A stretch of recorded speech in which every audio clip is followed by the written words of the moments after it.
오늘 예배하고 오신 여러분들에게 하나님이 신령한 지혜, 인터프리테이션, 해석하는 은혜를 주시기를 축복합니다.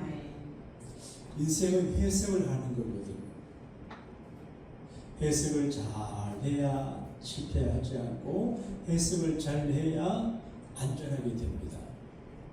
신앙인들은 해석을 하는데 인간적으로 해석을 하지 않고 또 세상적으로 해석하지 않고 믿음으로 해석을 하고 영적으로 해석을 하고 성경적으로 해석을 해야 됩니다. 할렐루야.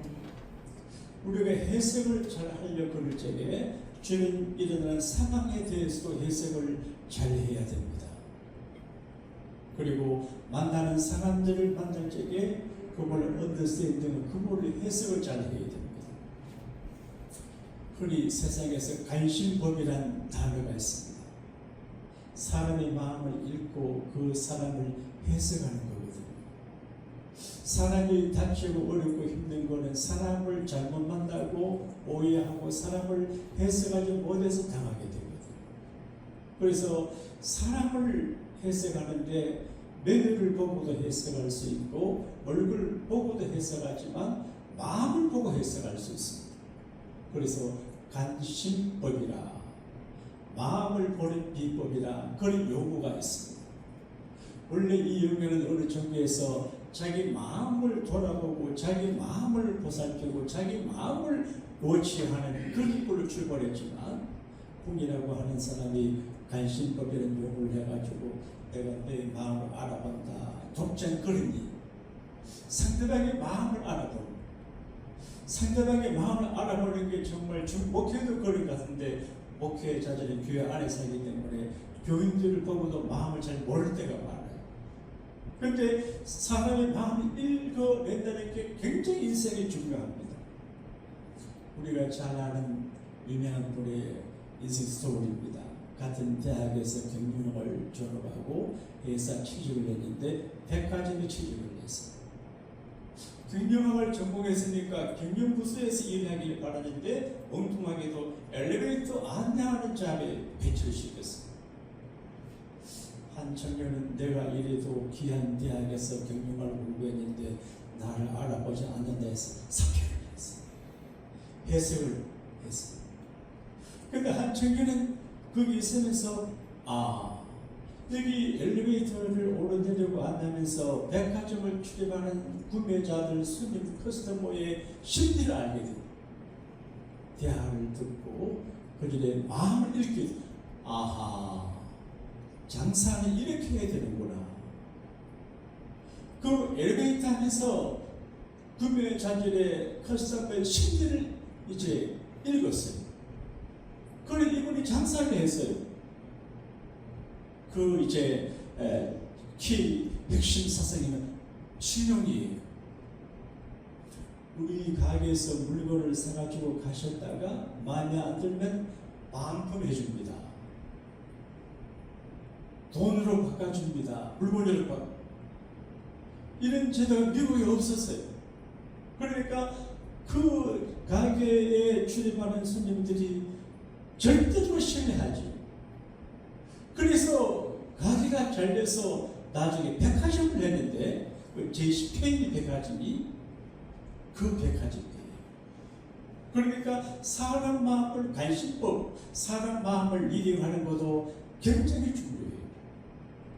그런데 오늘 성경은 이보다 더 중요한 게 뭐냐? 하나님의 마음을 아는 거예요. 하나님이 눈에 보이지 않지만 하나님이 내게 행하시는 다스림과 칭찬과 또 형벌과 우중과 격려와 역사와 온 환경을 통해서 하나님께서 내게 어떤 마음을 가지고 계신지를 알아야 돼요.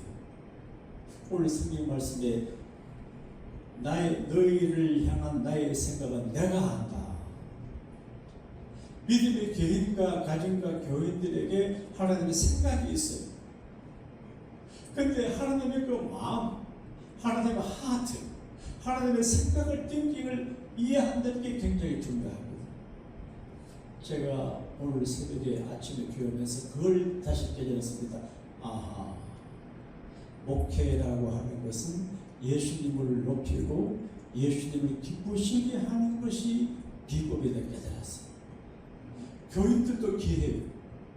맞는 말을 하고 필요한 말을 하고 잘 해주고, 그러나 주님이 기뻐하시는 목회 한번 합시다. 주님이 기뻐하시는 목회, 주님이 기뻐하시는 봉사. 그러니까 주님의 마음을 알고 주님이 기뻐하고 주님이 기뻐하는 봉사를 할 때 주님이 축복의 문을 열어주신 20년을 깨달았어요. 물론 평소에도 주님을 기쁘시게 하려고 하지, 특별히 하나님의 그 마음이 뭐냐, 누가 나를 기쁘게 하는 그 마음이야. 하나님의 마음을 우리가 이해를 해야 돼요. 본문으로 돌아가면 하나님 백성들이 지금 굉장히 캄플 혼란이 있고 추억을 타임이에요. 나라가 망했어요. 또 바벨론의 포로로 끌려가요. 일본은 예루살렘에 남아있고 일본은 포로로 끌려가는데 망한다는 것은 정말 어려운 일이거든요. 요즘 한국의 젊은이들 쓰는 말 가운데 이생망이라는 말이 있습니다. 이번 생애는 망했다.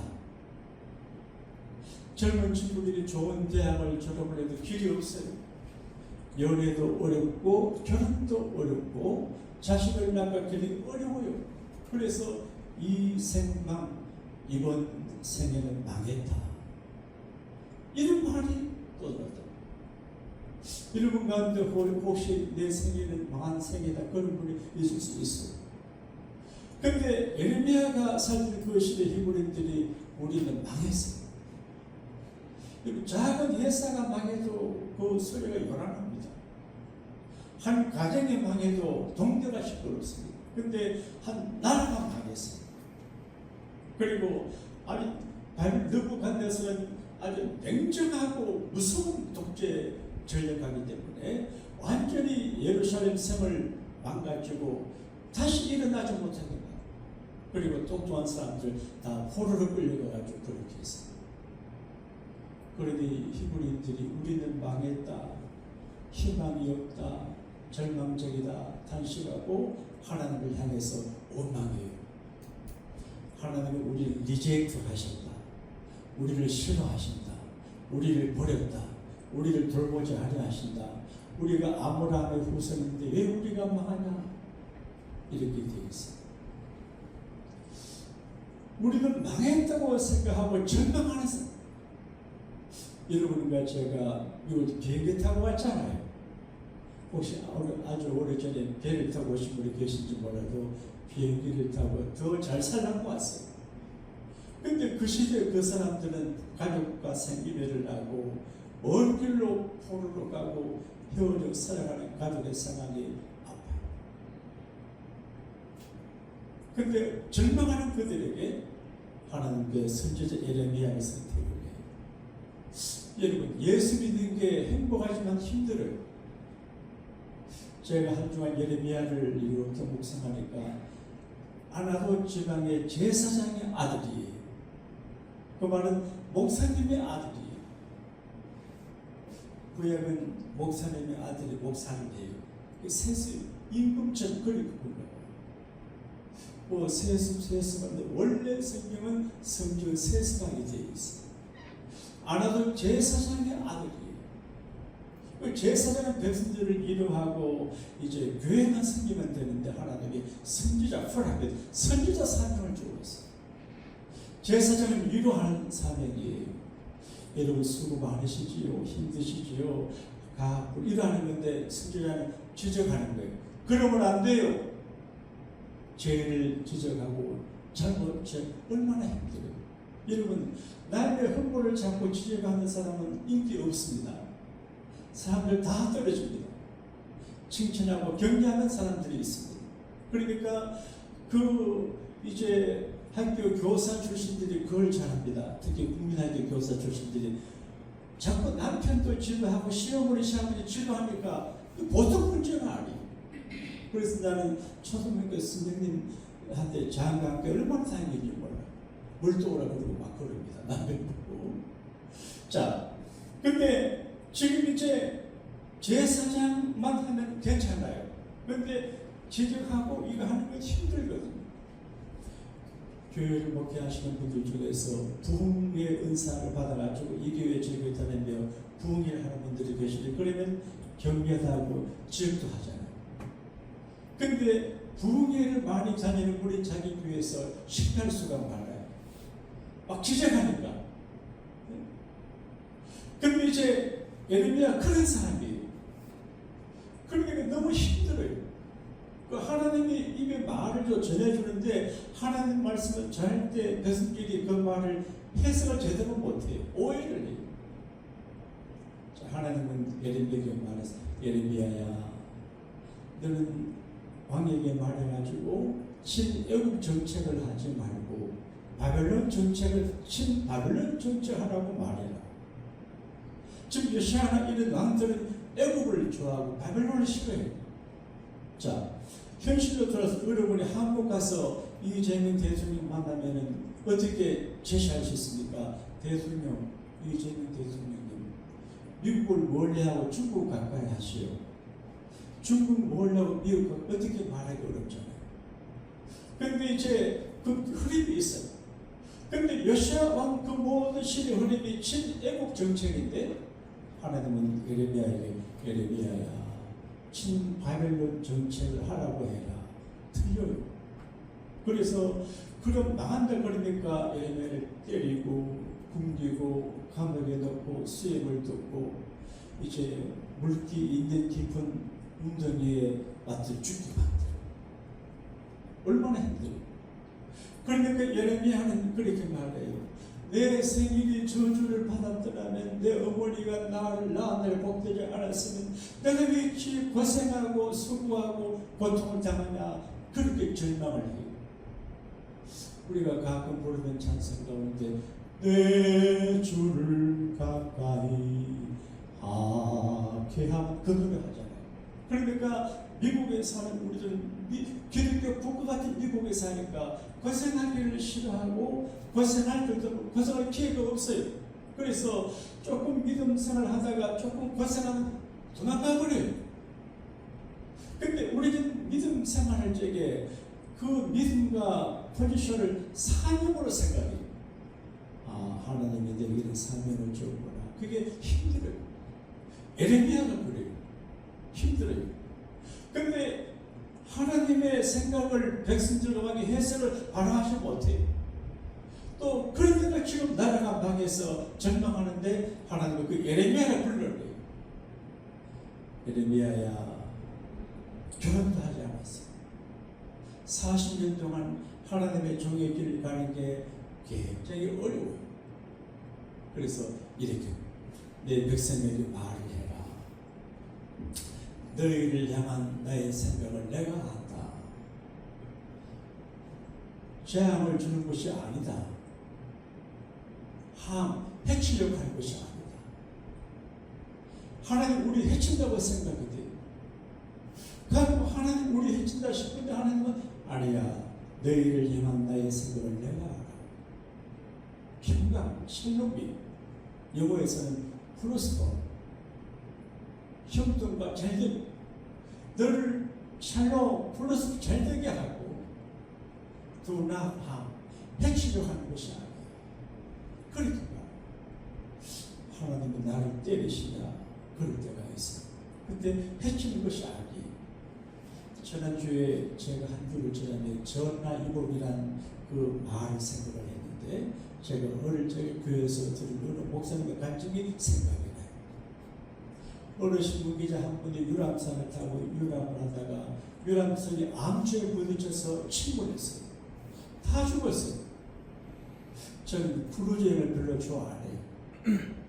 가자니도 잘 안 가고 갑갑하고 안 가요. 근데 침몰했어요. 근데 이 기장한 사람인데 마침 둥나무 하나를 만나 그거 타고 살았어요. 무인도에 갔어요. 거기 이제 막막하지 않아요. 그래서 나무를 꺾고 풀잎을 뜯어가 초마가 채웠어요. 음식이 없는데 생선을 잡아가지고 먹는데 날 것을 먹어보니까 해는 맛있어도 맛이 없잖아요. 그래서 차들로 부싯돌을 만들어 불을 불이 굉장히 중요합니다. 불을 이렇게 안 꺼지게 잘 하고 쳐놓는데 어느 날 밤에 잠자는데 강풍이 불어가지고 불씨름하던 것이 흩어져가지고 초막에 불이 탔어요. 자, 이제 초막을 짓고 불을 만들어가지고 겨우 안정되게 사는데 그 강풍에 자기가 지은 초막이 타는 걸 보니까 기가 막혀요. 아휴, 절망하고 있는데 한참 후에 배고동 소리가 들려요. 보니까 그 앞을 지나가던 어느 데가 무인도에 불이 있는 걸 보고 사람 구하러 왔어요. 그래서 이분이 부활을 받았어요. 이게 진짜 이야기인지 상상력에 풍부한 어떤 자가 쓴지 모르겠는데 메시지가 있어요.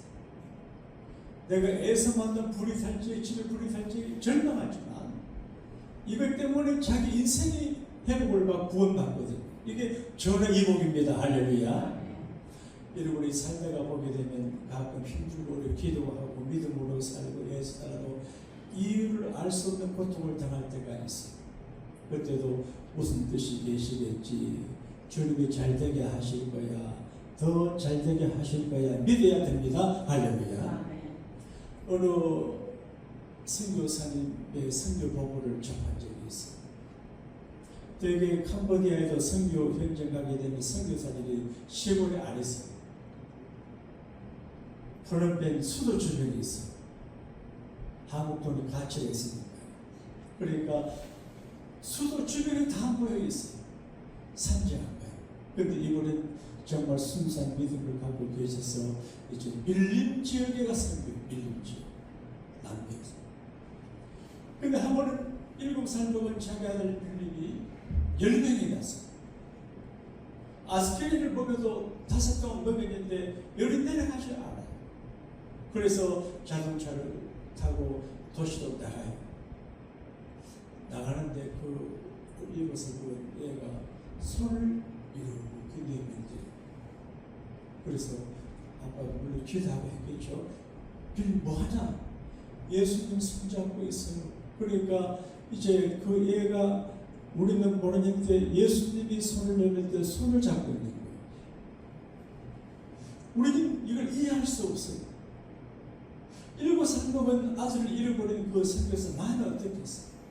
그러니까 우리가 다 알지 못하지만 언젠가 하나님 나라 가게 되면 그래서 그런 일이 있었구나 이해를 하게 되실 줄로 믿습니다. 자, 다시 본문으로 돌아가서 내가 너를 싫어하지 않아, 미워하지 않아, 너를 벌주 아프지만 망하게 하려고 하는 것이 아니야. 예방주사를 맞으러 가잖아요. 이제 나이 연세가 드신 분들은 폐렴 예방주사를 맞아야 된대요. 근데 폐렴 예방주사는 독감 예방주사보다 힘든데 내 친구가 맞고 힘들어 하더라고요. 맞아요. 그러니까 폐렴 예방주사가 힘들지만 맞아야 폐렴이 안 걸려요.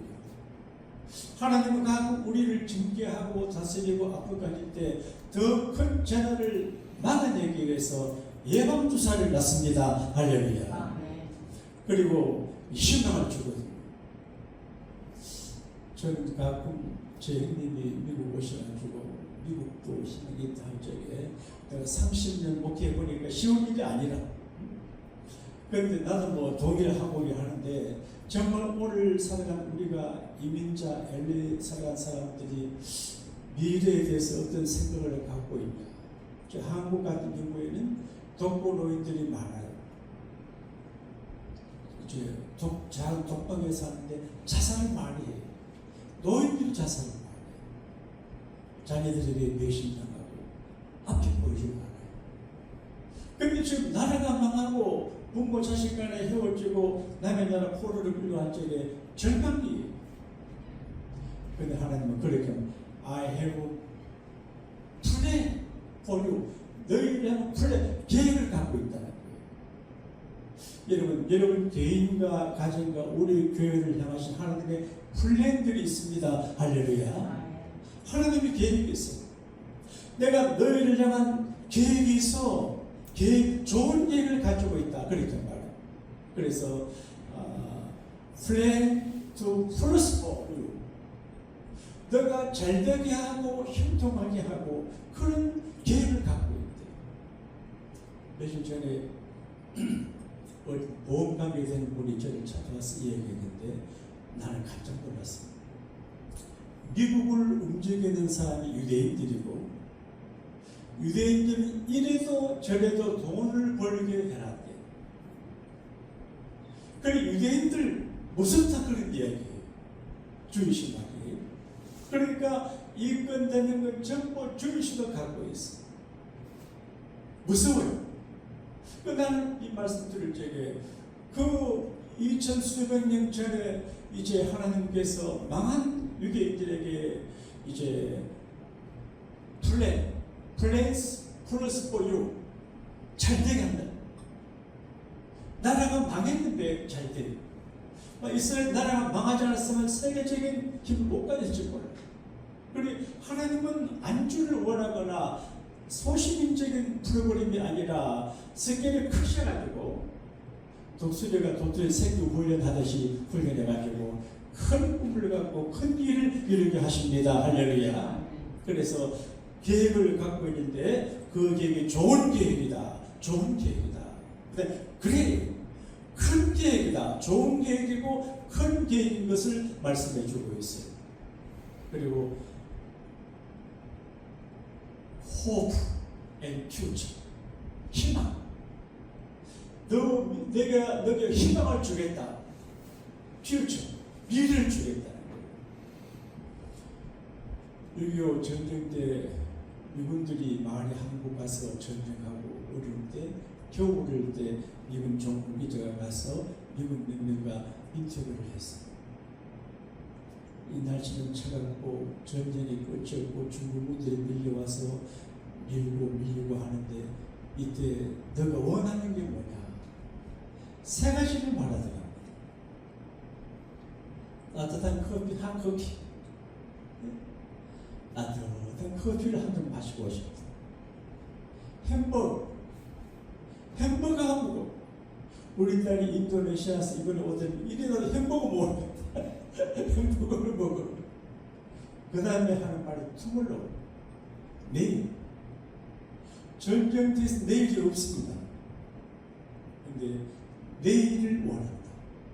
따뜻한 커피. 여러분 인간의 행복이 별것 아닙니다. 따뜻한 커피 한 잔, 햄버거 하나, 그리고 보장된 미래. 보장된. 오늘 힘들고 어렵고 아프고 괴로워도 미래가 보장이 되면 문제가 안 됩니다. 오늘 아무리 좋고 행복하고 누른다 해도 미래가 없으면 절망이거든요. 하나님의 계획은 믿음의 계획과 가정과 교회의 미래가 없게 하는 것이 아니라 좋은 미래를 주시고 호흡, 소망을 갖게 하십니다. 할렐루야. 그리고 하나님의 생각이 뭐냐? 나를 찾으라는 거예요.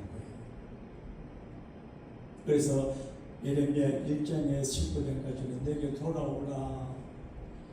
돌아와 마음이 고라니여. 돌아와. 하나님의 자녀들이 자기 정위치를 떠나면 권하게 돼요. 멀리 가면 권하게 돼요. 누가복음 15장에 둘째 아들의 아버지 집을 떠나갈 적에는 기세 등등하게 가는데 망하고 고난이니까 아버지 생각. 아버지를 생각하고 아버지 집을 생각하고 회개하는 마음으로 아버지 돌아오는 이야기예요. 그러니까 예레미야에서는 돌아오라는 거예요. 왜냐하면 하나님의 자녀, 목사, 장로, 집사, 권사, 교인인데 하나님을 멀리 떠나 사는 사람들이 많다는 거예요. 내게로 돌아오라. Come to me. And call to me. 내게 돌아와서 내게 부르시죠.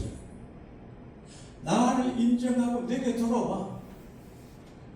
돌아오는데 조건이 없어. 무조건이에요. 보통 사람들은 조건이 있어요. 서약하고 계약, 부부가 해도 뭐하면 서약하고 계약을 맺어요. 그걸 사인하고 하는데 하나님 아버지는 무조건이에요. 그러니까 하나님 우리 아버지는 우리가 아버지께 돌아오고 잘못했다고 해야 무조건 즉시 용서하십니다. 할렐루야. 이게 아버지 아버지, 하나님 아버지. 예수님께서 말씀했습니다. 너의 아버지, 내 아버지, 내 아버지, 너의 아버지. 예수님의 아버지 하나님 우리의 아버지입니다. 할렐루야. 주기도문의 첫 기절이 하늘에 계신 우리 아버지, 하나님 아버지라는. 그러니까 아들은 아버지에게 돌아와야 돼요. 자녀들을 업을 때 동네 사람들 아기를 안아요. 우리 이승훈 원사님 서준이 나고 젊어졌는데, 서준 때는 많이 예뻐졌는데 앉잖아요. 그러면 서준이 가슴하고 할머니 가슴 맞으니까 심장이 통해요. 업으면 또 서준이가 가슴에 할머니 저기 이렇게 업어요. 그러니까 그 엄마 없는 사람 가슴과 통해요. 미국 사람들은 가만히 보니까 반대로 하더라고요. 애기를 안아도 애가 앞을 보게 합니다. 어보다 애가 뒤를 보게 합니다. 어느 교육학자 말하기를, 그래서 미국에서 아이들에 대한 벌은 집을 나가지 말고 집에 있게 하는 게 벌이라고 했습니다. 애들은 밖으로 나가려고 하는데 한국에 쫓아내는 벌이다. 그러니까 엄마 가슴과 부딪혀 있는 한국인의 가슴이 따뜻하다는 거죠. 근데 아버지, 어머니는 가끔 자식을 예민하는 경우가 있어요. 우리 어머니 그러고요. 어떤 집에 이제 아주머니가 계시는데 아들이 이렇게 보면 엄마가 밤에 도망갈 것 같아. 그래서 끈으로 잘 때 엄마 손하고 자기 손 묶어서 자는데 엄마가 끊고 갔다 그러지. 이해가 됐어요? 아버지는 내가 아버지라서 나는 그렇지 않은 것 같아. 아버지는 그래도 이제 가정을 지키려고 하죠. 그래서 갓파더, 하나님 아버지. 그래서 내가 아버지야, 감정민이 내가 돌아오라는 거예요. 애원하거든요. 애원. 내게 들어봐요. 그런 노래 있잖아요. 애원하는 거예요. 호세아 선지자가 아내 고멜을 얻었는데, 하나님이 중매에서 얻었는데 이 고멜이 완전히 안 좋은 여자예요. 가축을 밥 먹듯이 오늘은 김수롱한테 가 있다가 이승한테 가 있다가 박선한테 가 있다가 그런 여자예요. 그러면 발로 차버리지. 가서 데리고 와요. 그게 사랑은 그런 거예요. 정말로 사랑하면 찰 수 없거든요. 그러니까 이 호세아가 애원합니다. 여보, 권변희 씨, 내가 당신 사랑하고 이렇게 하는데 딴 데 가지 말고 나와 같이 있어 주시. 얼마나 불쌍해요. 하나님이 애원하셔. Come to me, my soul, my daughter, come to me. 그리고 call me, 나를 찾으라는 거예요. 그 I'll give you, 너를 좋은 걸 주겠다는 거예요. 그리고 만나준다. 자, 정리하겠습니다. 하나님은 우리를 싫어하거나 힘들고 어려울 때 망하게 하는 것이 아니고 사랑의 방법입니다. 할렐루야. 가끔 살다가 가장 절망적일 때도 하나님은 호흡, 희망을 주시고 퓨처, 미래를 되는 자시거든요. 그러므로 여러분과 제가 희망이 있고 미래가 좋아지게 될 줄로 믿습니다. 조건 한 가지, 하나님께 돌아와서 하나님께 기도해서 응답받는 것이 하나님께서 바라시는 하나님의 생각입니다. 할렐루야. 결론적으로 아픈 간증으로 말씀을 마무리할게요. 해석을 잘해야 돼요. 우리 안정은 목사님은 설교를 하시려면 꼭 설교에 고사리 이야기합니다. 고맙습니다. 사랑합니다. 이해합니다. 오해가 많거든요. 서울 서초구 반포동에 우리 교단에 반포교회가 있어요. 거기 믿음 좋은 권사님, 안집사님 계시는데 어릴 적에 아들을 잃어버렸어요. 그래서 아들을 찾으려고 노력하고 기도하고 40몇 년간 온교회 기도 적어요. 그런데 49년 만에 아들을 찾았어요. 그러니까 그 아들이 서초구 반포동에 살았어요. 근데 얘가 이 양부모를 만나서 거기 사는데 양부모가 돌아가시고 나니까 그 전에서 경찰서가 DNA 등록을 했어요. 알고 보니까 이 애는 해석을 잘못했어요. 우리 아버지 어머니가 나를 버렸다 생각했어요. 상처. 버림받음의 상처가 크거든요. 우리 아버지하고 어머니가 나를 버렸다. 그래서 그 어머니 아버지의 생각을 오해해가지고 안 찾은 거예요. 양부모가 안 계시니까 등록하니까 금방 찾아요. 아버지 어머니가 그게 등록되어 있거든요. 그래서 그 오해를 풀어서 이제 아들하고 부부가 49년 만에 재혼했어요. 간신법이 중요해요. 내가 내 마음을 잘 살펴봐야 돼요. 사람의 마음을 잘 모치해야 돼요. 그리고 하나님의 마음을 잘 헤아려서 하나님의 마음을 잘 이해하고 살아가면 절대로 우리가 망하지 않고 우리 미래가 보장받게 되실 줄로 믿습니다. 이런 은혜가 우리 모두의 것이 되시기를 주님 이름으로 축복합니다.